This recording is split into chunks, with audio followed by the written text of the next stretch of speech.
Halo semuanya, malam ini kita berkumpul di sebuah ruang kecil, agak remang, dengan suara kipas yang berputar pelan di sudut ruangan.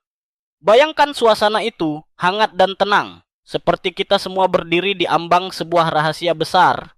Karena saya ingin mengajak Anda menyelami satu kisah nyata yang mungkin akan terdengar akrab, tetapi juga bisa menggetarkan dada sedikit. Kita bicara tentang tubuh kita, gula dalam darah kita, dan kadang momen di mana angka kecil di layar alat pengukur bisa membuat dunia seakan berhenti. Anda tahu kalimat berani itu? Baik, saya akan sampaikan. Anda mungkin tidak akan bertahan hidup jika terus mengabaikan pola makan dan urutan sederhana yang saya ceritakan malam ini. Kedengarannya dramatis, kan? Tapi hidup memang bisa berbalik dengan sebuah sendok nasi atau selembar daun hijau. Jadi, sebelum Anda merasa nyaman, luangkan waktu untuk menyukai video ini dan berlangganan, tapi hanya jika Anda benar-benar menyukai apa yang saya lakukan di sini. Percaya saya, tombol itu tidak akan melukai Anda, hanya ego kecil di dalam yang suka menunda-nunda saja. Sekarang, tuliskan di kolom komentar lokasi dan jam berapa saat Anda menonton ini. Saya selalu penasaran, ada yang mendengarkan dari Medan pagi atau mungkin tengah malam di Surabaya. Sekarang, matikan lampu. Mungkin nyalakan kipas untuk suara lembut. Dan mari kita mulai perjalanan kita malam ini. Saya sering dibilang terlalu emosional saat menceritakan pasien saya, tapi bagaimana tidak? Ketika Anda melihat seorang pria tua berusia 78 tahun dibawa ke ruang gawat darurat, tubuhnya lemas, hampir kehilangan kesadaran, dan meteran menunjukkan angka 450. Rasanya saya yang berdiri di samping tempat tidur itu pun hampir roboh. Kalau saja beliau tahu apa yang akan saya bahas malam ini. Saya berkata dalam hati, mungkin tidak perlu sampai begini. Saya sudah lebih dari 40 tahun bersama para penderita gula darah tinggi dan diabetes. Bayangkan, 40 tahun itu cukup untuk melihat anak bayi tumbuh menjadi kakek. Selama itu pula, saya sering merasa bahwa jawabannya bukan hanya terletak di apotek, bukan hanya di rak penuh obat, tetapi justru di meja makan, di balik piring sederhana yang kita sepelekan sehari-hari. Ada satu istilah yang saya suka sebut dan gelombang roket gula darah. Ini bukan wahana mainan, tapi kenyataan yang menakutkan. Anda makan satu mangkuk nasi putih dengan cepat, lalu tubuh Anda menyambut dengan meluncurkan kadar gula ke orbit, sebelum akhirnya jatuh menghantam seperti meteor. Itulah yang sebagian besar orang sebut kantuk sehabis makan. Tapi kenyataannya itu alarm tubuh. Sekarang bayangkan para pasien yang selama bertahun-tahun bergantung hanya pada obat, mereka bertambah lemah, komplikasi datang. Lalu mereka bertanya, "Wah, dokter, mengapa tidak lebih baik?" Dan jawaban saya seringkali menyakitkan, karena yang mereka ubah hanyalah pil di mulut, bukan adab di meja makan. Kalau setiap langkah menuju dapur masih sama, nasi dulu, baru yang lain, maka hasilnya pun akan sama. Saya ingat seorang ibu muda datang sambil menangis. Suaminya baru saja didiagnosis dengan prediabetes. Ia berkata, "Kami takut karena ayahnya lumpuh akibat komplikasi. Kami benar-benar takut mengulang sejarah." Saat itu saya hanya tersenyum tipis dan berkata dengan nada yang bisa saja dianggap terlalu santai, "Bu, jangan takut. Kita punya tim juara. Satu sendok bayam, satu lembar kale, satu kepal brokoli, dan beberapa jamur. Mereka mungkin tampak seperti barisan sayur biasa di pasar, sempat dilewati begitu saja oleh pembeli. Tapi percayalah, pasukan sederhana itu punya kekuatan medis yang sering menyaingi resep yang mahal. Anda mungkin merasa saya terlalu dramatis atau menaruh banyak beban pada sayur. Tapi hormon insulin di dalam tubuh sebenarnya bekerja layaknya manajer perusahaan. Kadang-kadang dia mengomel, kadang marah, dan jika stafnya, sel-sel tubuh kita, mengacuhkan perintahnya, kekacauan terjadi. Nah, Serat dari sayur adalah sekretaris bijak yang membantu sang manajer menenangkan situasi, menyusun rapat kembali, dan mengatur distribusi energi lebih rapi. Aneh tapi nyata, pernah ada penelitian yang menunjukkan bahwa jika seseorang hanya mengubah urutan makan, sayur dulu, protein setelahnya, karbohidrat di akhir, lonjakan gula darah bisa turun hingga 70%.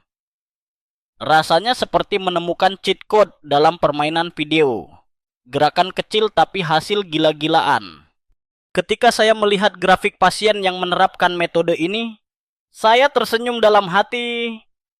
Grafik yang tadinya bergelombang seperti roller coaster mendadak tenang seperti garis pantai.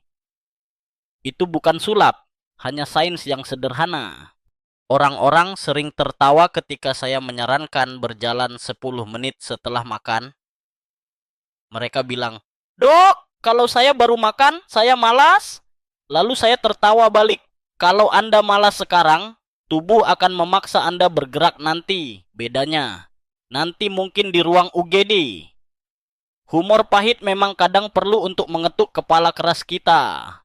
Dalam perjalanan panjang saya, ada satu momen bijak yang selalu saya ingat dari seorang pasien tua.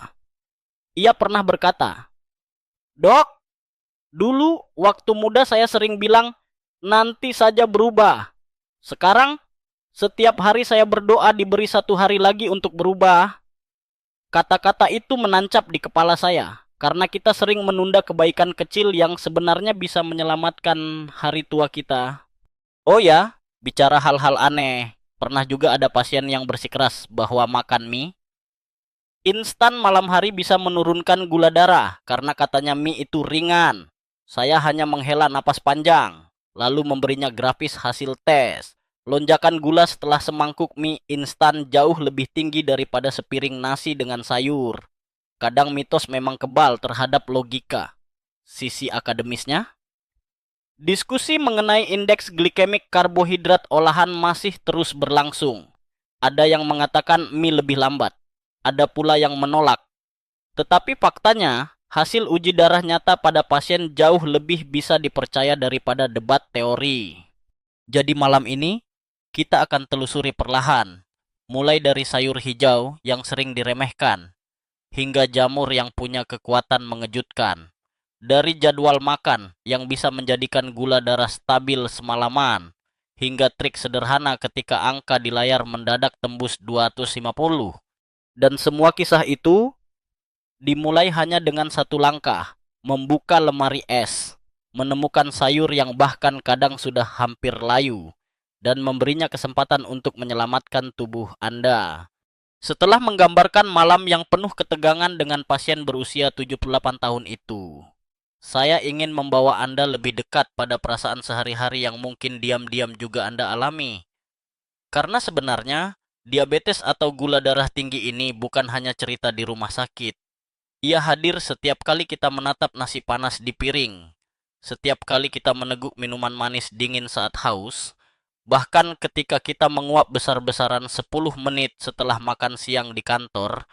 Saya yakin hampir semua dari Anda pernah merasakannya. Rasa berat di tubuh setelah makan, mata yang tiba-tiba seperti diselimuti kabut, kepala yang seakan ingin direbahkan di meja kerja. Ah, ini wajar. Banyak yang berkata, padahal itu adalah alarm halus. Tubuh Anda sedang menjerit karena lonjakan gula darah mendadak. Angka di layar glukometer bisa melonjak ke 160, 210, bahkan 250 dalam waktu kurang dari setengah jam. Dan anehnya, banyak orang yang hanya menerima kondisi itu seperti menerima tetangga berisik. Ya sudah, biar saja. Ada pasien saya bernama Pak Harto, umur 65 tahun. Beliau selalu menyalahkan sofa di ruang tamu karena menurutnya sofa itulah yang membuatnya cepat tertidur setelah makan. Saya bilang sambil tertawa kecil, "Pak, itu bukan salah sofa. Itu salah nasi putih yang Pak makan duluan." Sofa hanya jadi saksi mata tak bersalah. Masalahnya, banyak orang masih menganggap bahwa diabetes itu datang hanya karena genetik atau nasib buruk. Padahal penelitian panjang menunjukkan Kebiasaan kecil sehari-hari jauh lebih menentukan. Saya melihat langsung kasus berbeda dalam satu keluarga. Kakak menderita komplikasi parah. Adik masih segar bugar di usia 70.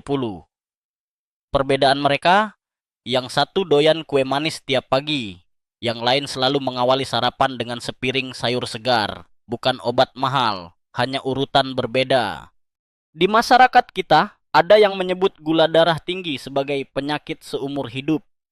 Setiap kali ada pasien baru datang, wajah mereka biasanya penuh dengan rasa putus asa. Dok, apakah saya harus minum obat seumur hidup? Itu pertanyaan favorit sekaligus paling berat.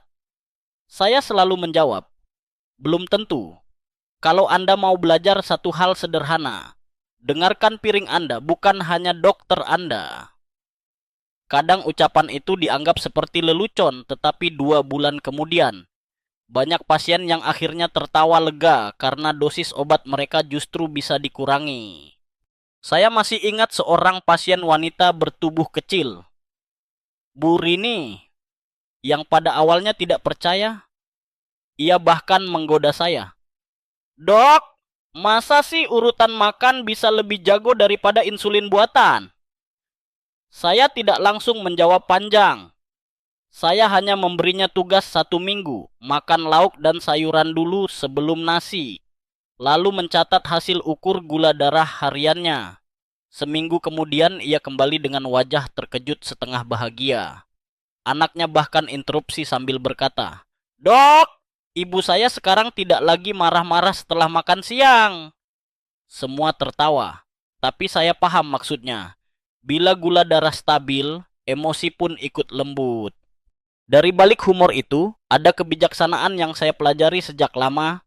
Seorang pak tua pernah berkata pada saya, tubuh manusia itu seperti anak kecil. Dok, kalau dikasih manis duluan, dia langsung jadi liar.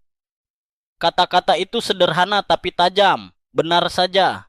Begitu karbohidrat sederhana masuk duluan, tubuh bereaksi seperti anak yang kebanyakan gula, liar, cepat berubah, lalu akhirnya lunglai. Itu pelajaran yang tidak akan pernah saya lupakan. Dan tentu saja, ada juga fenomena lucu tapi menyedihkan. Banyak orang lebih percaya pada testimoni online daripada pengalaman tubuhnya sendiri. Ada pasien saya yang rajin mencari forum daring. Percaya bahwa minum air rebusan daun tertentu bisa membuat gula turun drastis. Ia mencoba itu berbulan-bulan di bawah, tapi hasilnya nihil. Begitu saya memintanya ubah urutan makan, hanya 3 hari sudah ada perbedaan signifikan. Saya bengong bukan karena metodenya berhasil, saya tahu itu akan berhasil. Tetapi karena begitu banyak orang lebih percaya pada rumor daripada sains sederhana. Nah, bicara soal sains, mari saya sisipkan fakta aneh yang mungkin Anda nikmati. Ternyata, lendir yang terbentuk dari serat larut sayuran dalam lambung itu secara kimiawi mirip dengan gel yang digunakan untuk menahan air dalam kantong bayi kaktus di gurun. Artinya, ketika Anda makan sayur duluan, perut Anda sebenarnya sedang membangun tameng alami dari bahan seperti gel kaktus yang memperlambat masuknya gula.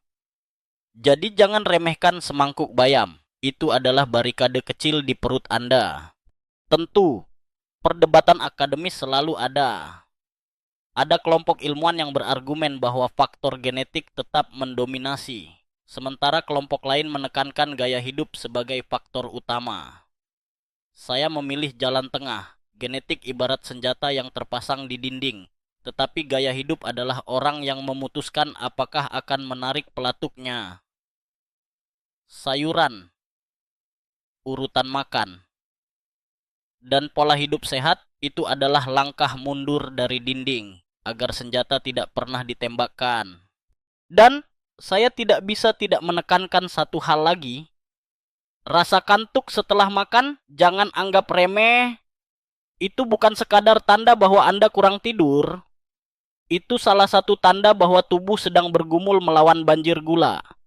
Satu pasien saya bahkan mengira itu ritual normal orang tua. Lucu, ya? Kalau semua orang mengantuk setelah makan, Rasanya bangsa kita sudah lama tidak punya produktivitas. Nyatanya, banyak di antara kita yang hidup di bawah pengaruh gula darah naik turun dan mengira itu normal. Itulah sebabnya saya selalu berkata, langkah pertama dalam perang melawan gula darah tidak dimulai dari apotek atau alat suntik. Ia dimulai dari dapur, dari meja makan, bahkan dari urutan sendok yang menyentuh bibir Anda. Dan seringkali, langkah itu adalah yang paling sulit, karena mengubah kebiasaan sederhana justru lebih susah dibanding menelan obat kecil. Sama seperti pepatah Jepang kuno yang pernah saya baca, lebih mudah memindahkan gunung daripada memindahkan kebiasaan sarapan. Tapi jangan khawatir, malam ini gunung itu akan bergeser sedikit demi sedikit bila Anda mendengarkan dengan sabar. Kita akan masuki rahasia kecil yang masih tersembunyi di balik urutan makan. Lalu bertemu wajah-wajah hijau yang selama ini Anda remehkan. Ada satu kesalahan yang hampir semua orang lakukan di meja makan. Dan jujur saya pun dulu sering melakukannya tanpa rasa bersalah. Mulai makan dengan nasi atau karbohidrat. Kedengarannya sepele, tapi itulah resep rahasia bencana kecil yang menunggu di dalam tubuh. Begitu sendok nasi pertama masuk lebih dulu, kadar gula darah siap menyalakan kembang api. Saya pernah menyebutnya ke pasien sebagai bom gula manual. Dan ya, kita sendirilah yang menekan tombol detonasinya. Ketika orang terbiasa dengan pola nasi dulu, lalu lauk, lalu sayur, tubuh mereka seperti penumpang roller coaster. Awalnya tenang, lalu wush, gula darah langsung melesat, hanya untuk kemudian terjun bebas. Itulah mengapa di banyak ruang pertemuan kantor, Anda bisa menemukan satu dua orang mengangguk tubuhnya karena kantuk padahal rapat baru saja dimulai. Mereka bukan sedang bosan dengan bosnya, tetapi sedang terjebak di dalam turbulensi gula darah. Salah satu kisah paling berkesan datang dari seorang bapak bernama Pak Sugeng, pensiunan guru matematika. Beliau bangga masih mampu menghitung cepat dengan jari, bahkan di usia 70. Tapi begitu habis makan, angka-angka seperti hilang dari otaknya. Beliau datang kepada saya sambil berkata, "Dok, saya merasa bodoh setiap selesai makan. Pikiran saya blank. Saya tidak bisa berhitung." Saya tertawa kecil lalu berkata, "Pak, bukan matematikanya yang hilang, tapi energi tubuh Bapak sedang disandera oleh gula darah yang melonjak duluan." Tidak lama setelah beliau mencoba makan sayur dulu sebelum nasi, beliau kembali dengan wajah cerah dan berkata, sekarang saya bisa kalikan 27/14 setelah makan. Tidak ada hantu yang mencuri otak saya lagi. Ya, itu prestasi tersendiri." Saya kemudian menjelaskan mekanismenya. Sayur penuh dengan serat, dan serat ini ibarat pagar bambu yang dipasang di perbatasan lambung. Begitu nasi masuk, pagar itu menghambat laju gula agar tidak sekaligus menyerbu ke dalam darah. Kalau pagar itu tidak ada, ya jelas saja ribuan pasukan gula menyerbu tanpa kendali. Nasi putih memang jahat bukan karena dirinya sendiri, tetapi karena kita memberinya jalan tol tanpa palang. Anehnya, di meja makan orang sering membalikan logika itu. Mereka beranggapan sayur hanyalah pemanis hiasan, sesuatu yang bisa dimakan belakangan kalau masih ada ruang. Bahkan lebih buruk, ada yang tidak makan sayur sama sekali. Itulah paradoks besar, yang paling melindungi justru sering dipinggirkan. Satu kali, saya menghadiri syukuran keluarga besar. Saya mengamati piring demi piring, dan hampir semua orang mengambil nasi penuh duluan. Lauk penuh minyak menyusul, baru sayur sedikit di pojok piring. Setelah acara itu selesai, sebagian besar tamu mengantuk luar biasa, Pi. Bahkan, satu orang tertangkap kamera menguap lebar sekali saat sedang difoto.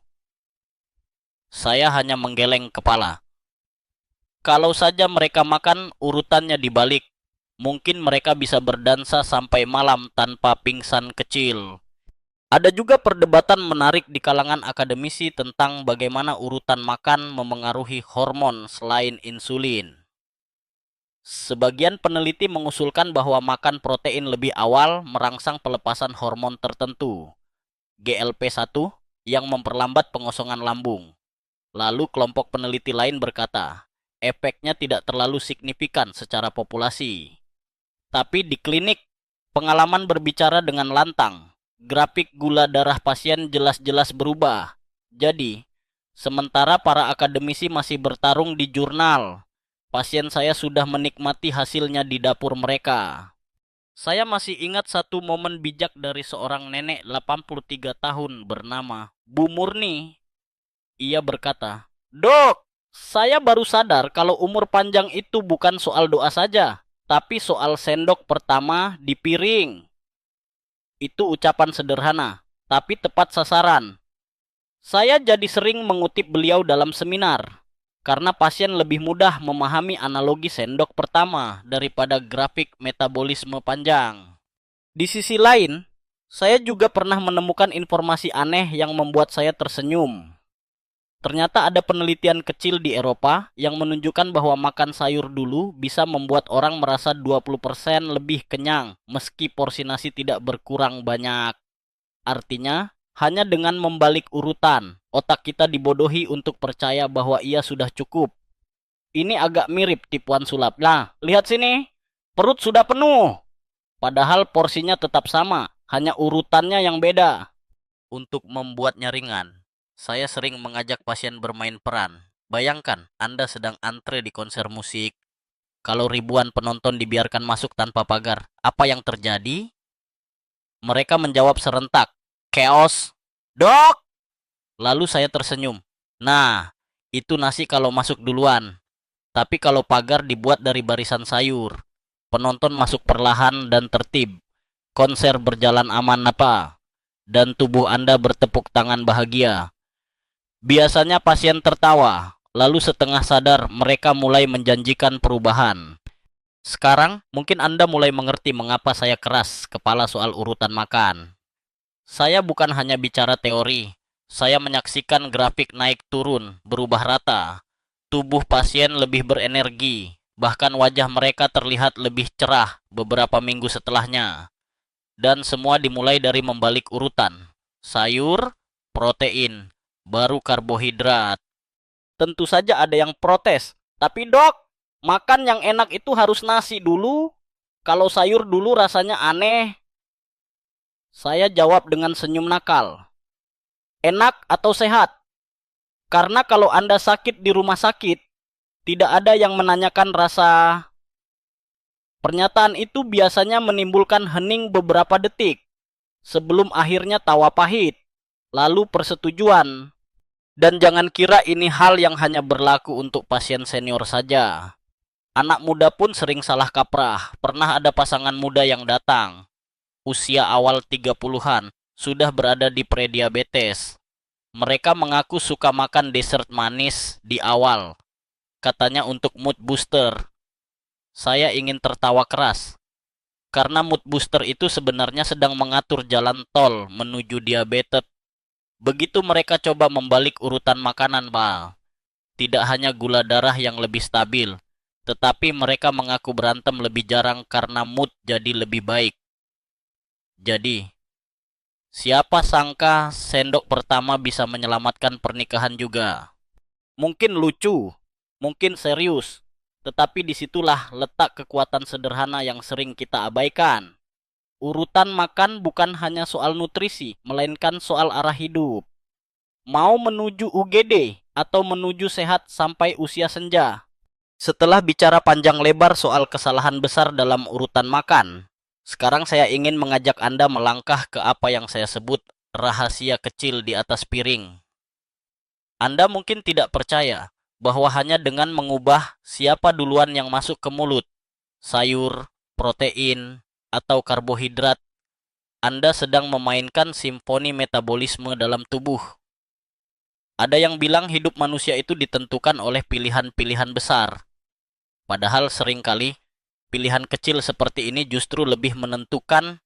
Saya punya pasien, Pak Hasan, seorang pensiunan tentara. Beliau terbiasa makan cepat, 5 menit, piring sudah bersih, Begitu mencoba urutan emas yang saya ajarkan, beliau merasa jengkel di awal. Dok, rasanya sayur dulu itu kayak latihan baris berbaris, membosankan, katanya sambil cemberut. Tapi saya minta beliau sabar seminggu saja. Seminggu kemudian ia kembali dengan senyum tipis. Ternyata grafik gula saya rapi seperti parade. Dok, kami tertawa.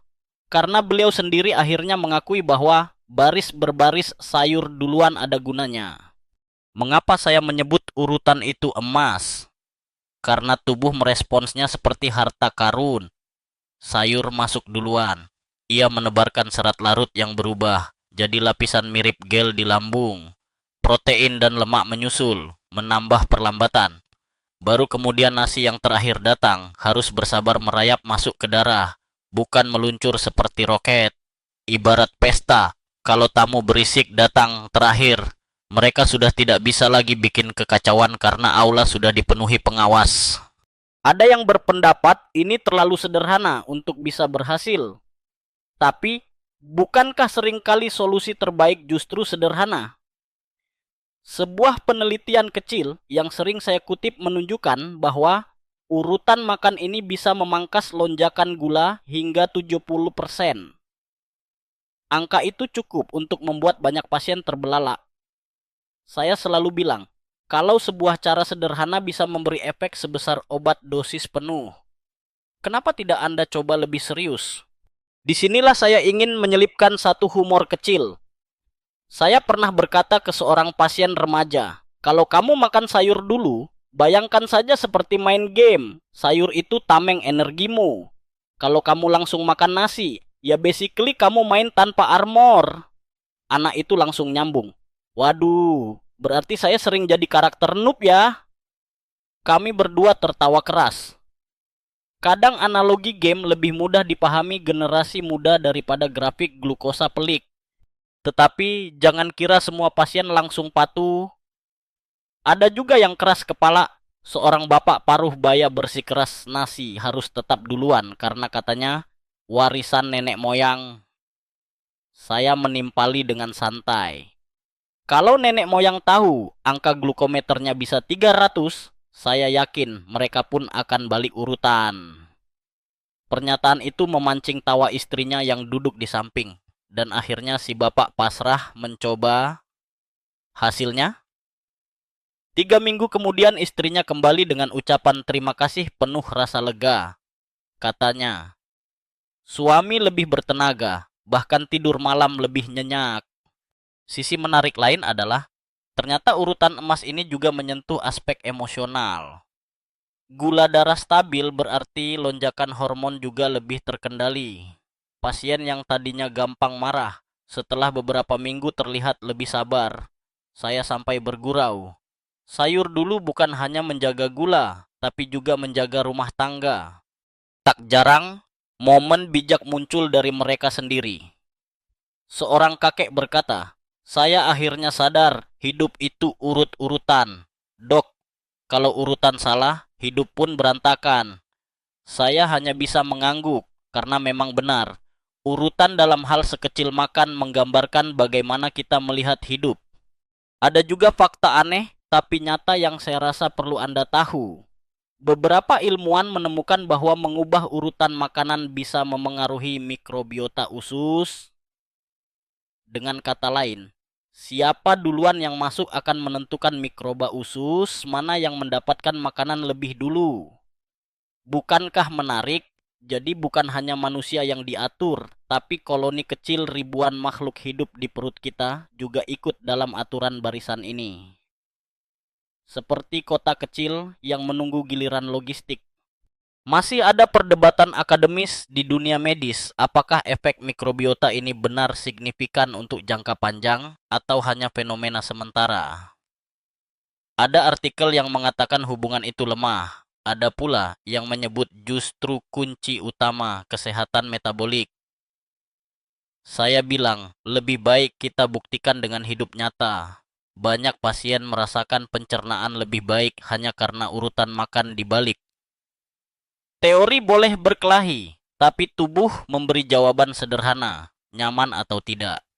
Ada kalanya saya merasa kaget sendiri karena betapa banyak hidup berubah dari langkah kecil. Seorang ibu penderita diabetes selama 10 tahun akhirnya bisa menurunkan dosis obat setelah konsisten dengan urutan emas ini. Ia datang dengan mata berbinar. Dok, untuk pertama kalinya saya merasa punya kendali atas tubuh saya, bukan sebaliknya.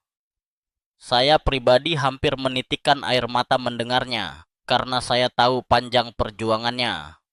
Tentu, Anda mungkin bertanya, apakah ini berarti kita bisa makan manis seenaknya asal urutan dijaga?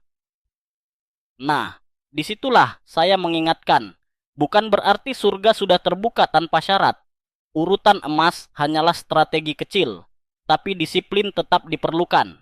Kalau semua makanan penuh gula dikonsumsi setiap hari, tidak ada urutan ajaib yang bisa menyelamatkan. Tapi jika kita bicara strategi yang realistis, urutan emas ini adalah senjata yang sederhana, gratis, dan bisa dilakukan siapa saja. Tidak perlu resep dokter, tidak perlu alat canggih, hanya kesadaran untuk menaruh sayur terlebih dahulu di mulut. Dan disinilah perjalanan kita berlanjut. Karena setelah menguasai urutan emas, barisan pahlawan sejati kita mulai diperkenalkan satu demi satu. Mereka berwarna hijau, ada yang pahit, ada yang harum, dan bahkan ada yang sebenarnya bukan sayur, tapi diam-diam menjadi brankas kesehatan. Izinkan saya menyapa mereka.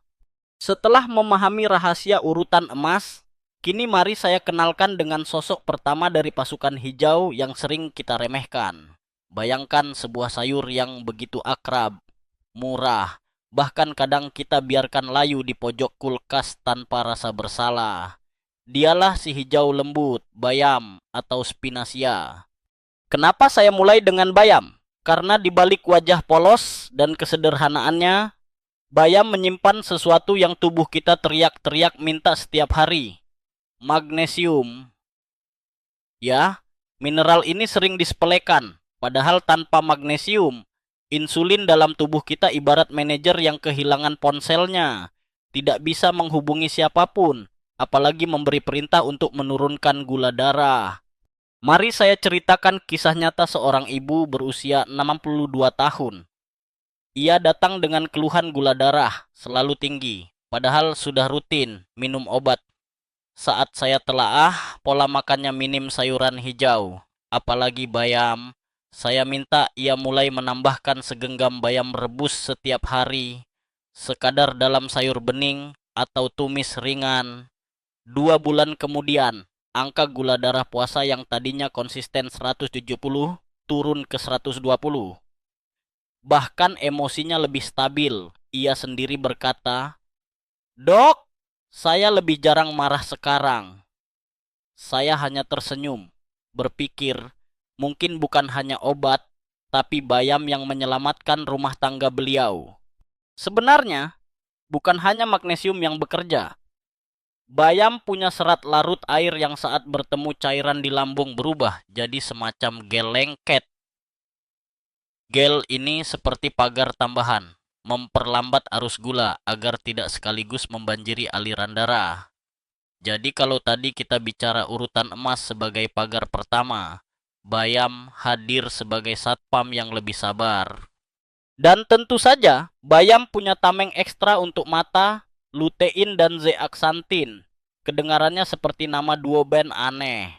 Tapi sebenarnya mereka adalah antioksidan yang menjaga mata dari degenerasi akibat diabetes. Saya sering bilang sambil bercanda, makan bayam, biar tidak kaget saat baca tagihan listrik. Humor kecil, tapi intinya jelas, mata sehat lebih berharga daripada apapun. Namun, ada satu detail kecil yang perlu Anda perhatikan. Bayam mengandung oksalat yang bisa mengganggu penyerapan kalsium.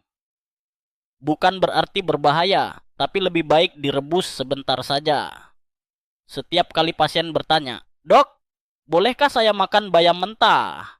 Saya jawab, "Boleh kalau Anda suka rasa tanah di daun." Kebanyakan akhirnya memilih merebus sebentar. dan otomatis oksalat pun berkurang. Nah, ada satu informasi aneh yang saya suka. Ungkap saat seminar, struktur serat larut dalam bayam ternyata punya kemiripan dengan bahan dasar yang dipakai untuk membuat jeli mainan anak-anak. Slime itu. Jadi, ketika anak-anak memegang slime lengket di tangan mereka, saya sering membayangkan itulah yang serat bayam lakukan di lambung kita, lengket, pelan, dan protektif.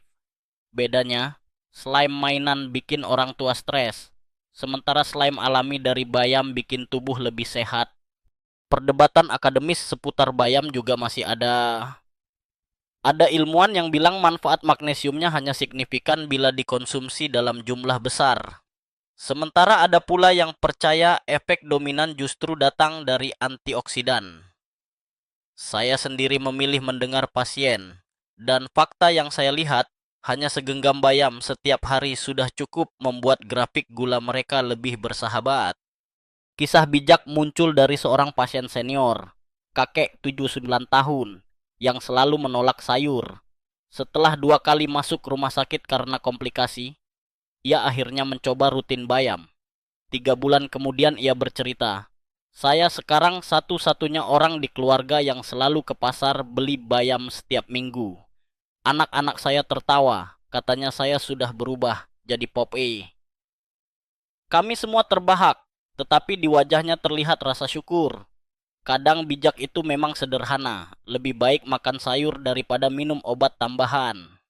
Kalau bicara anak-anak, ada humor tak terhindarkan soal bayam. Hampir setiap anak membencinya.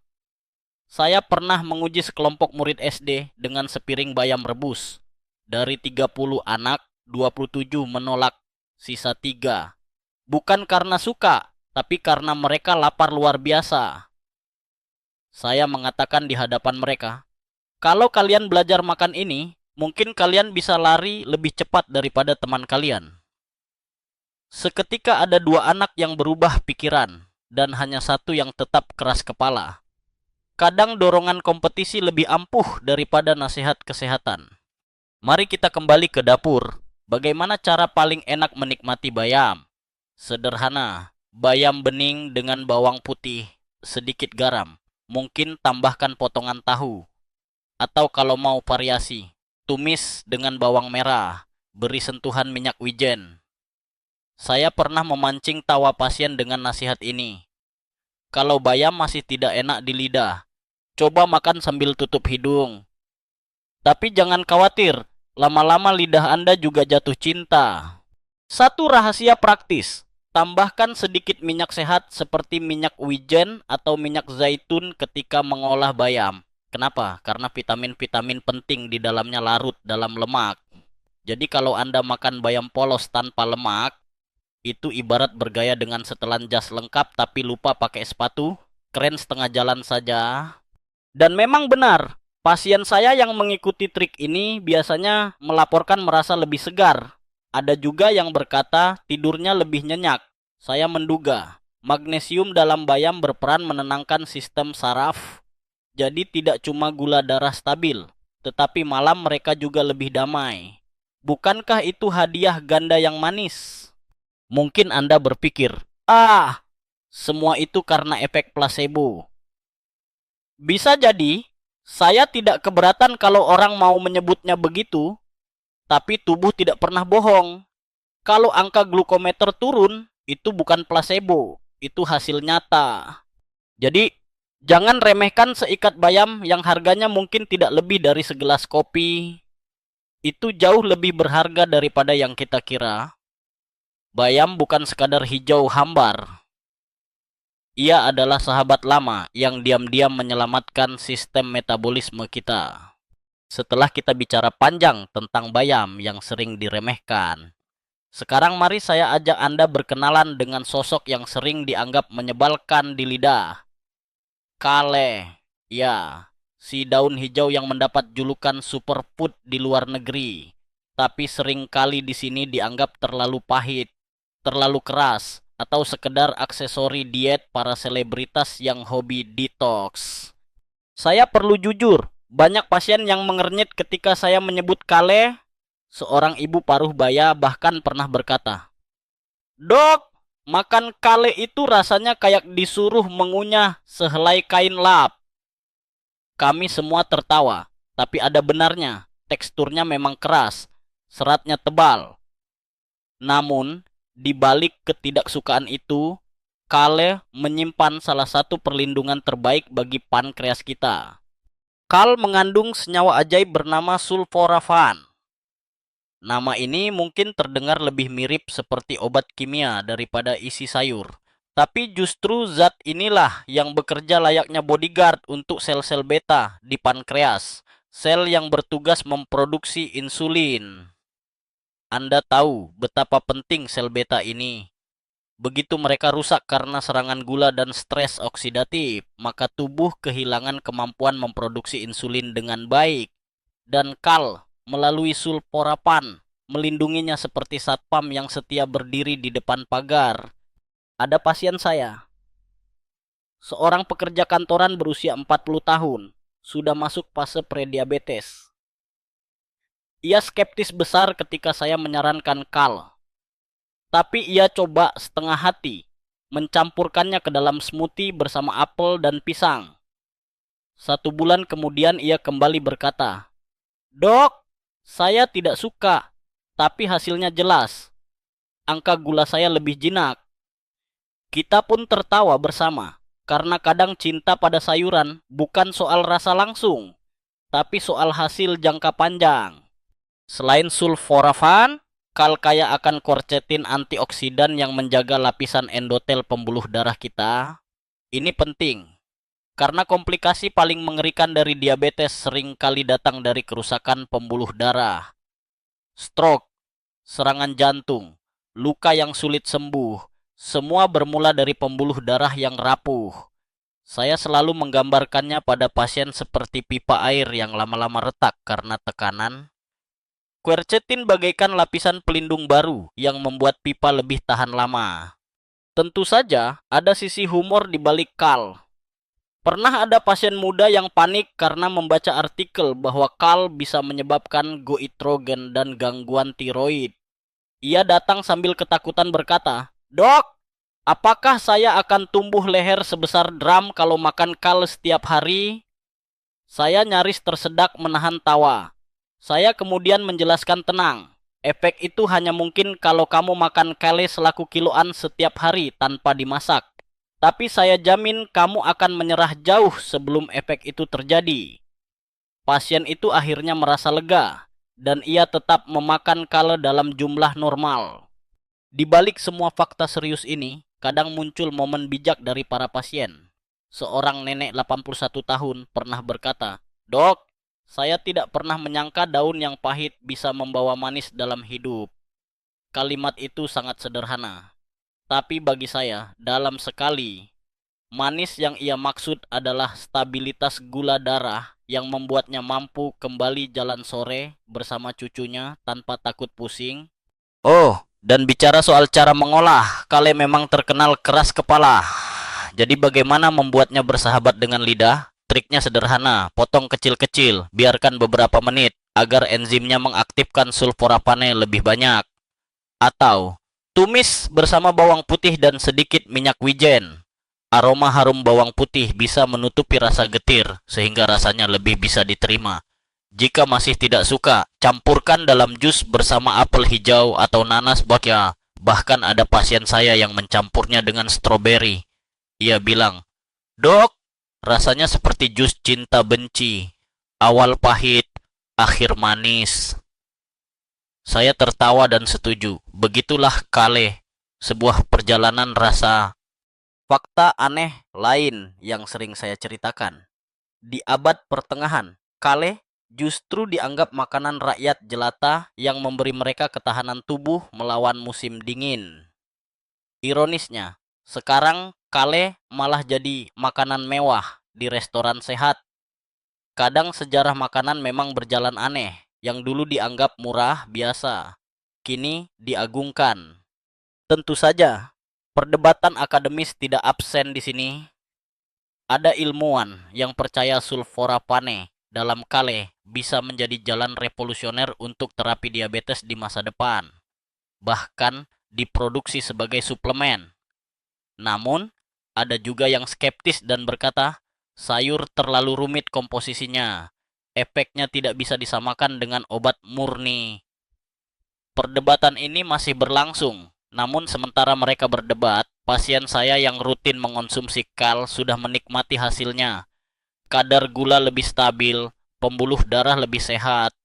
Saya sering berkata, tidak semua harus jadi pil sebelum kita mengakuinya bermanfaat.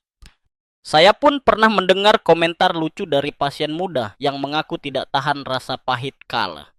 Ia berkata, "Dok, rasa pahitnya bikin saya tidak perlu kopi pahit lagi." Saya menjawab cepat, "Ya, itu sekaligus penghematan." Kadang candaan kecil membantu orang lebih berani mencoba. Dan jangan salah, kale lebih dari sekadar sayur untuk diabetes. Ia juga kaya vitamin K yang berperan dalam kesehatan tulang. Jadi kalau Anda rutin makan kale, bukan saja Anda menjaga pankreas, tetapi juga tulang tetap kokoh hingga usia lanjut. Saya suka menyindir pasien. Bayangkan kalau Anda tua nanti duduk di kursi goyang dengan tulang rapuh. Bukan kenangan indah yang bergoyang, tapi tubuh Anda. Kalimat ini biasanya membuat mereka berpikir serius setelah tertawa dulu, tentu saja. Kale bukanlah cinta pada suapan pertama, tapi jika Anda memberi kesempatan, ia menunjukkan kualitas sejatinya. Sahabat tangguh yang menjaga Anda dari dalam. Jadi jangan remehkan daun yang pahit ini. Karena seringkali, apa yang pahit di lidah justru yang paling manis bagi kehidupan. Setelah kita membicarakan kal yang penuh dengan pahit manis kehidupannya, mari saya perkenalkan lagi dengan satu pahlawan kecil dari dapur kita. Daun perila di Indonesia lebih akrab disebut daun wijen atau sebagian orang menyamakan aromanya dengan daun kemangi. Kalau di Korea disebut KKN-nip, di Jepang kita mengenalnya sebagai shiso. Saya suka menyebutnya daun yang sering direduksi jadi pembungkus daging bakar. Padahal sebenarnya memiliki rahasia kesehatan yang mengejutkan. Mari saya ceritakan sebuah kisah. Ada seorang pasien pria 55 tahun, perokok berat, yang selalu merasa tersiksa ketika mendengar saya menyarankan sayuran. Menurutnya, sayur itu sejenis pengorbanan doa leluhur. Suatu hari, istrinya yang sabar menyediakan daun perila dalam bentuk acar, diberi sedikit cuka, kecap asin, dan minyak wijen. Saat ia coba, pria itu berkata, rasanya malah lebih enak daripada dagingnya." Dari situlah ia jatuh hati pada daun kecil ini. Setelah rutin makan 2-3 helai setiap hari, angka gulanya yang sempat bandel di 180-200 turun mendekati 190. Mungkin tampak tidak spektakuler, tapi bagi pasien, itu sudah seperti kemenangan besar. Rahasia daun perila terletak pada kombinasi mineral dan lemak sehatnya. Pertama, magnesium, ya, mineral yang tadi kita bahas dalam bayam juga ada di sini. Bahkan kadarnya tergolong tinggi. Kedua, dan ini sering dilupakan, daun perila kaya dengan asam lemak omega 3 nabati, yaitu asam alfa-linolenat. Biasanya kita mengaitkan omega 3 dengan ikan laut dalam, bukan dengan selembar daun kecil di meja makan. Nah, disinilah dunia memberi kejutan.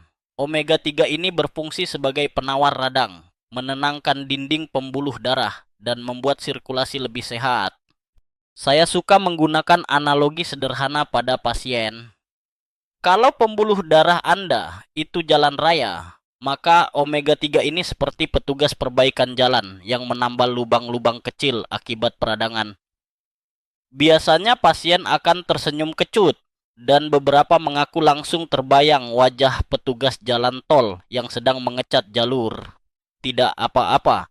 Yang penting mereka mengingat analogi itu. Rahasia ketiga dari perila adalah kandungan aromatiknya, perilaldehyd dan perilaketon. Dua senyawa ini aroma khas minty herbalnya yang bikin hidung segar. Anehnya, penelitian juga menunjukkan efek menenangkan saraf, mirip aromaterapi alami yang kebetulan bisa dimakan. Saya pernah menyarankan pasien yang gampang stres untuk mencoba teh daun prila. 2 minggu kemudian ia berkata, "Dok, saya jadi lebih tenang, tidur pun lebih nyenyak. Saya jadi berpikir, daun ini tidak hanya menjaga gula, tapi juga merawat jiwa." Seorang nenek bijak yang saya kagumi pernah bercerita, "Saya menyimpan kacau pikiran saya di bawah daun perila. Begitu saya makan, kacau itu ikut hilang."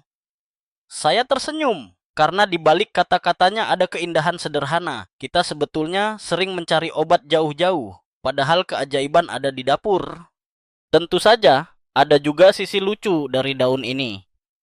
Ada pasien muda yang begitu membenci aromanya sampai bilang, "Dok, rasain daun ini kayak cium bantal yang belum dicuci 3 minggu." Saya tertawa dan membalas, "Kalau gitu, cobalah bentuk acar, bukan mentah. Aroma menyebalkannya justru berubah jadi segar." Dan benar, setelah mencoba, pasien itu akhirnya mengaku lebih bisa menoleransi. Lelaki keras kepala pun bisa diluluhkan oleh selembar daun yang dimasak dengan bijak.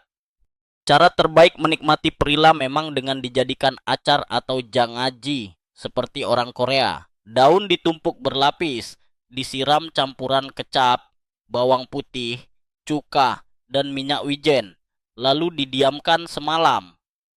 Hasilnya, daun yang tadinya dianggap pembungkus doang, menjelma jadi lauk utama.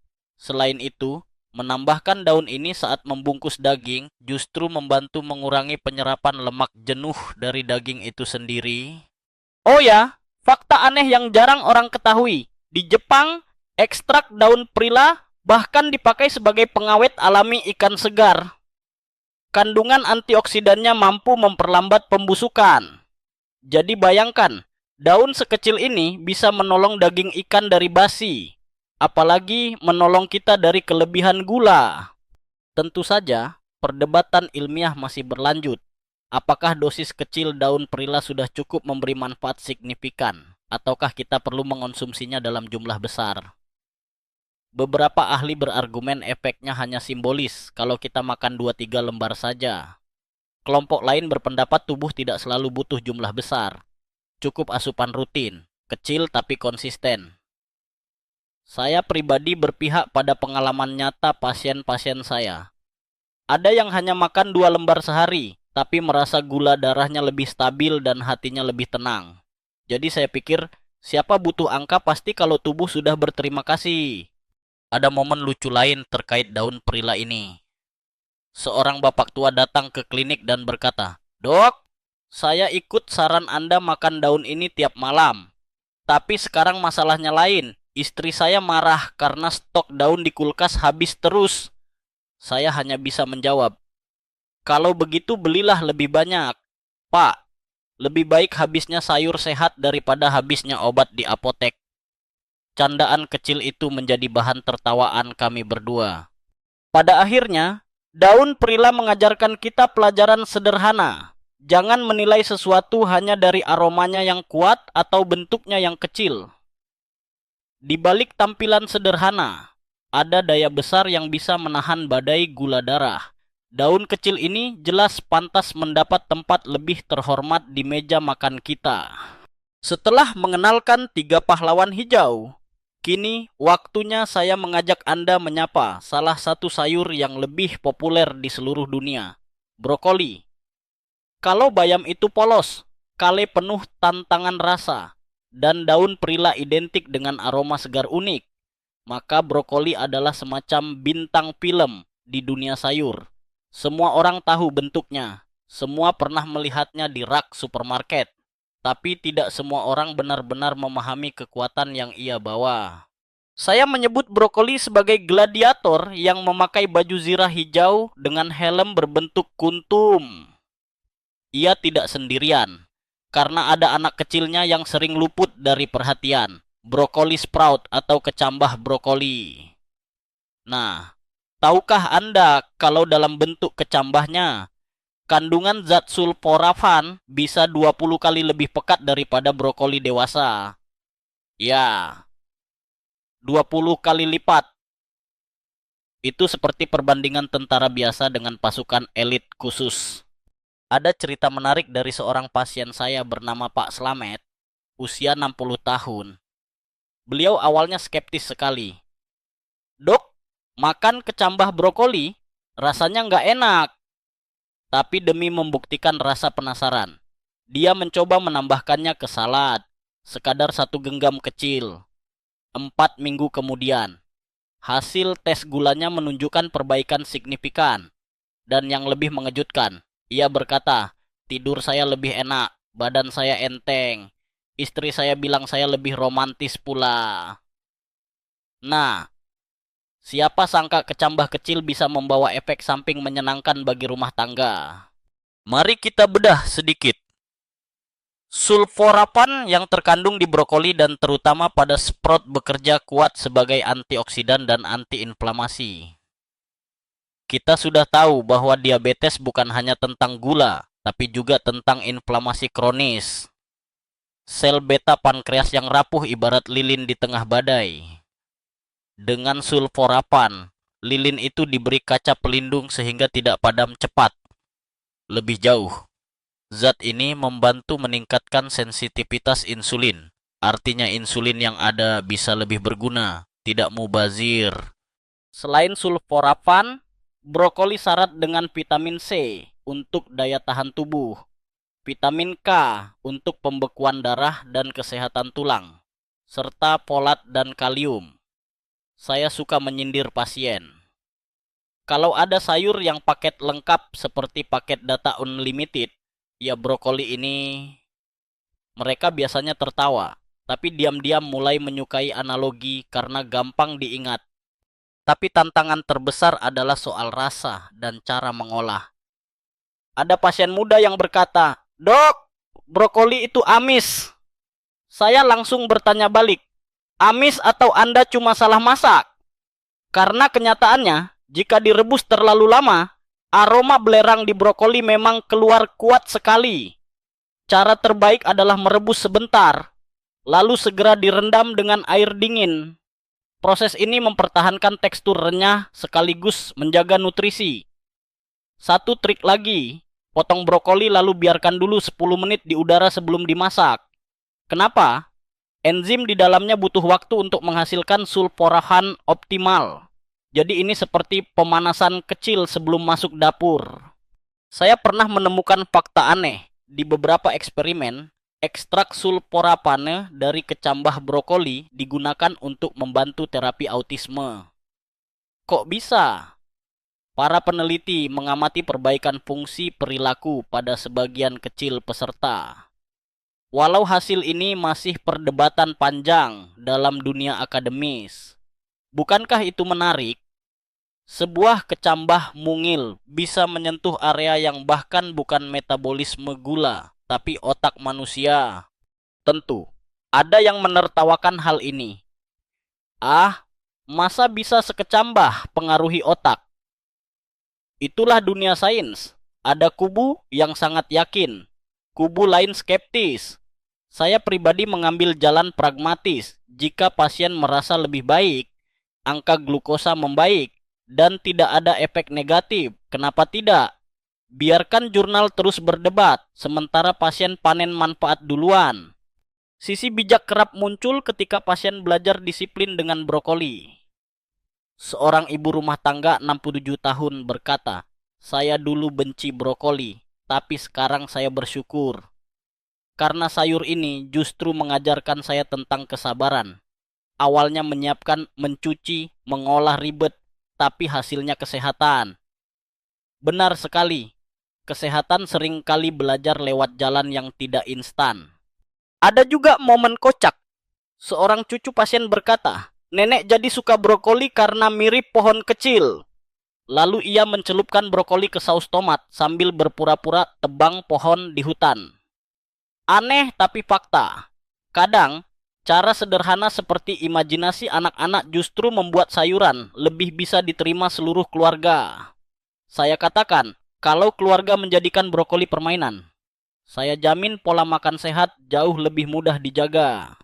Dan bicara tentang keluarga, Bi, brokoli juga memberikan nilai plus lain, mudah dikombinasikan. Bisa jadi sup, tumisan, salad, bahkan topping pizza sehat. Saya punya pasien yang kreatif nih. Mereka membuat smoothie dengan brokoli setengah matang, apel, dan air lemon. Rasanya, katanya cukup segar meski awalnya aneh. Saya pribadi lebih suka brokoli rebus dengan sambal kacang.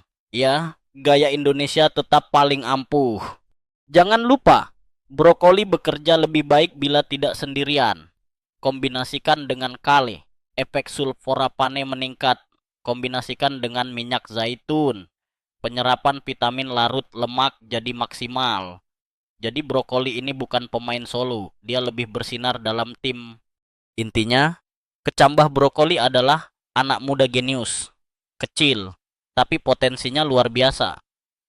Brokoli dewasa adalah prajurit veteran, kokoh, penuh pengalaman, protektif. Bersama-sama, mereka membentuk duet tak terkalahkan dalam melawan lonjakan gula darah. Jangan pernah remehkan hidangan sederhana yang mungkin Anda santap sekadar karena menu catering sekolah anak. Karena justru disitulah bisa jadi rahasia panjang umur Anda sedang ikut masuk perlahan bersama gigitan kecil brokoli. Kini tibalah kita pada anggota kelima dari pasukan meja makan kita, yang sebenarnya bukan sayur, tapi tetap saya masukkan dalam barisan pahlawan. Jamur shiitake atau jamur hiyoko, yang sering dengan mudah ditemukan di pasar tradisional maupun rak supermarket. Saya suka menyebutnya si penyusup baik hati, karena bentuknya sederhana, aromanya khas, tapi perannya sungguh serius ketika bicara soal gula darah.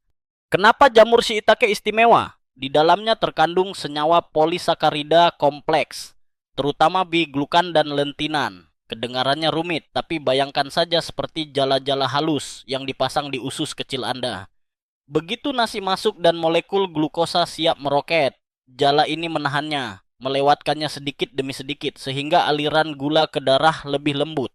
Sama persis seperti jalan tol yang diberi gerbang keluar bergilir agar mobil tidak menumpuk di satu lokasi, ya. Saya teringat satu kisah dari pasien saya, seorang nenek 82 tahun bernama Bu Siti. Beliau sudah mengonsumsi 3 jenis obat diabetes, tapi tetap mengeluh karena gula darah sehabis makan selalu di atas 200. Anaknya lalu mengajak beliau menambahkan shiitake dalam menu harian. Awalnya hanya ditumis sederhana dengan bawang putih, kemudian coba direbus dalam sup bening, hingga akhirnya dibuat variasi jamur asam manis. 2 bulan kemudian, Bu Siti datang dengan senyum yang belum pernah saya lihat sebelumnya. Dok, sekarang gula saya setelah makan hanya 130-140. Napas pun lebih lega. Katanya, saya jadi ikut bahagia. Karena yang baru saja bekerja bukan hanya obat, tapi juga jamur yang selama ini dianggap tambahan lauk. Ada lagi sisi menarik dari jamur shiitake, senyawa eritadenin. Nama yang terdengar serius ini berfungsi untuk membantu menurunkan kadar kolesterol darah. Jadi bukan hanya mengatur gula, jamur ini sekaligus memberikan bonus dengan menyehatkan pembuluh darah. Saya sering bercanda, sekali makan shiitake, dapat 2 keuntungan. Gula lebih jinak, kolesterol pun tidak rewel. Paket hemat lebih baik daripada promo toko online. Namun, jangan salah kira, shiitake bukan pahlawan sendirian. Ia justru memberi efek maksimal ketika hadir bersama menu lain. Tambahkan shiitake dalam sup tahu, dalam tumisan sayur hijau, atau sekadar panggang dengan sedikit minyak zaitun. Hasilnya luar biasa. Bahkan, ada penelitian yang menunjukkan kandungan umami alami dari shiitake dapat menggantikan garam pada banyak resep. Artinya, selain mengendalikan gula dan kolesterol, jamur ini juga membantu menurunkan asupan garam.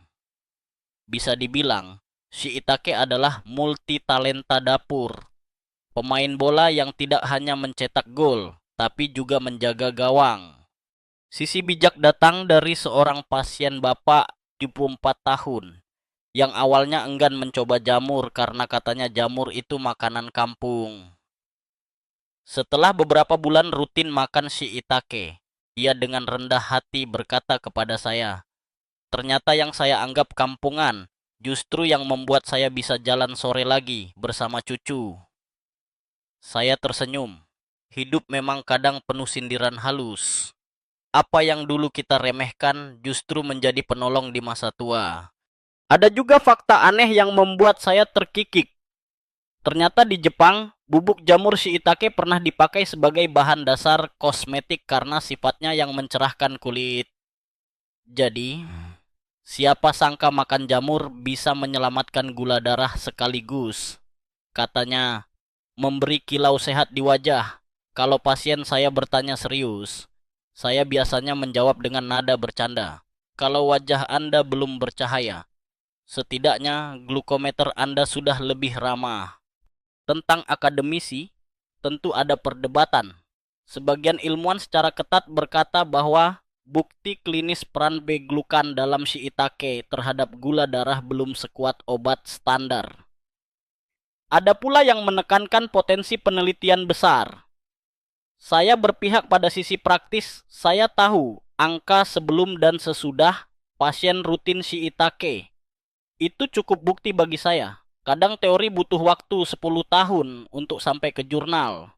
Tapi tubuh pasien bisa membuktikannya dalam waktu 2 bulan. Saya masih ingat sebuah acara keluarga saya sendiri. Ketika saya memperkenalkan sup jamur shiitake di meja makan, seorang anggota keluarga berkata, "Ah, cuma jamur." 3 mangkok kemudian, ia sendiri tak sadar sudah makan lebih banyak daripada nasi. Ketika saya sebut, "Nah, itu buktinya jamur lebih memuaskan." Ia menunduk malu, kadang, dari lelucon meja makan. Saya menemukan cara untuk menyadarkan orang tentang pentingnya memilih lauk sehat. Untuk penggunaan praktis, shiitake bisa dalam bentuk segar atau kering. Yang kering biasanya lebih harum karena cita rasa umaminya menjadi pekat saat dijemur. Caranya mudah. Rendam shiitake kering hingga empuk. Lalu gunakan air rendamannya sebagai kaldu dasar. Rasanya kuat, alami, tanpa MSG buatan. Pasien yang mencoba biasanya ketagihan, bukan karena kandungan gizinya saja, tetapi karena sensasi gurih alami yang membuat masakan jadi bernyawa. Momen bijak terakhir datang dari seorang ibu pasien usia 70-an. Ia berkata kepada saya ketika kontrol, "Saya baru sadar, Dok, bahwa kesehatan itu bukan ditemukan di apotek, tapi di dapur. Saya tidak takut lagi makan, karena saya tahu jamur sederhana ini jadi teman saya." Ucapan itu menancap dalam hati saya. Betapa kadang kita mencari jauh, padahal jawaban ada di dekat kita. Jadi ya, jamur shiitake bukan sekadar lauk tambahan. Ia adalah penyeimbang, pengendali, penyembuh, walau tidak menyandang gelar dokter. Ia menjalankan praktiknya di meja makan setiap hari. Nah, kita sudah sampai di ujung perjalanan dengan 5 pahlawan meja makan. Bayam, kale, daun perila, brokoli plus kecambahnya, dan jamur shiitake. Sekarang saatnya kita menjahit semuanya menjadi satu pola hidup yang bisa Anda jalankan sehari-hari. Karena kalau 5 sosok ini hanya berdiri sendiri-sendiri tanpa strategi, mereka ibarat pemain sepak bola yang bingung siapa yang jadi striker dan siapa yang jagain gawang. Mari saya mulai dengan pola harian. Saya biasanya menyarankan ritme emas 24 jam. Misalnya pagi hari, Anda bisa mulai dengan sarapan sederhana. Telur dadar isi cincangan bayam, disertai sup hangat dengan jamur shiitake. Lalu, untuk makan siang, kombinasikan daun perila dengan lauk daging panggang, dan tambahkan tumisan kale bawang putih. Saat malam tiba, sajikan semangkuk salad brokoli rebus sebentar. Ditaburi kecambah brokoli segar dengan dressing minyak zaitun dan perasan lemon. Jadwal ini tidak ribet, tapi menyatukan semua pahlawan dalam peran yang pas. Saya masih ingat seorang pasien senior, Pak Joko, yang menuruti pola ritme emas ini selama 3 bulan. Ketika kembali kontrol, kadar HbA1c-nya turun drastis dari 7,9 ke 6,4. Tapi yang lebih menarik, wajahnya jauh lebih bersinar dan ia bercerita, "Dok, sekarang saya bisa jalan pagi lebih lama tanpa ngos-ngosan. Bahkan cucu saya minta saya naik sepeda bersama." Itulah potret nyata ketika strategi dapur lebih efektif daripada strategi apotek semata. Ada satu hal yang sering diabaikan pasien, monitoring. Saya selalu meminta mereka ukur gula darah sebelum makan, lalu 1 jam dan 2 jam sesudah makan. Pola ini membantu mereka mengenali makanan mana yang bikin gula meloncat liar. Saya menyebutnya detektif gula pribadi. Salah satu pasien, Bu Maria, akhirnya paham bahwa setiap ia makan roti manis pagi, grafiknya langsung meledak lebih dari 50 poin.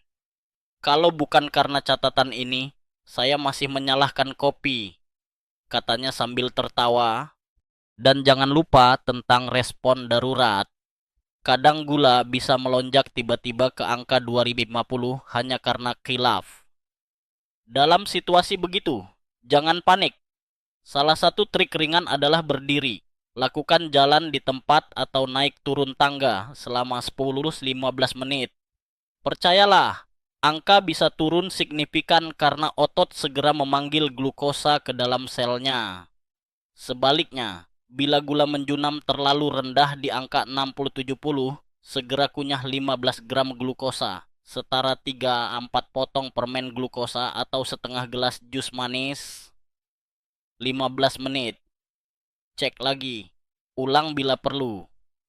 Ini aturan 15-15 yang bisa menyelamatkan Anda dari bahaya. Ada juga strategi musiman.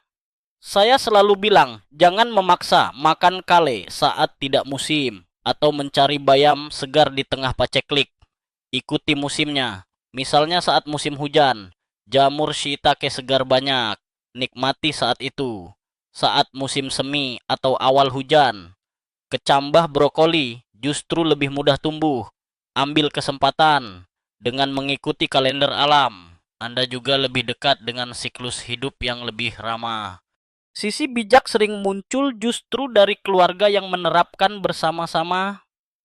Ada satu keluarga pasien di mana sang ayah menderita diabetes tetapi akhirnya satu rumah ikut makan menu sehat versi pahlawan 5 sayur.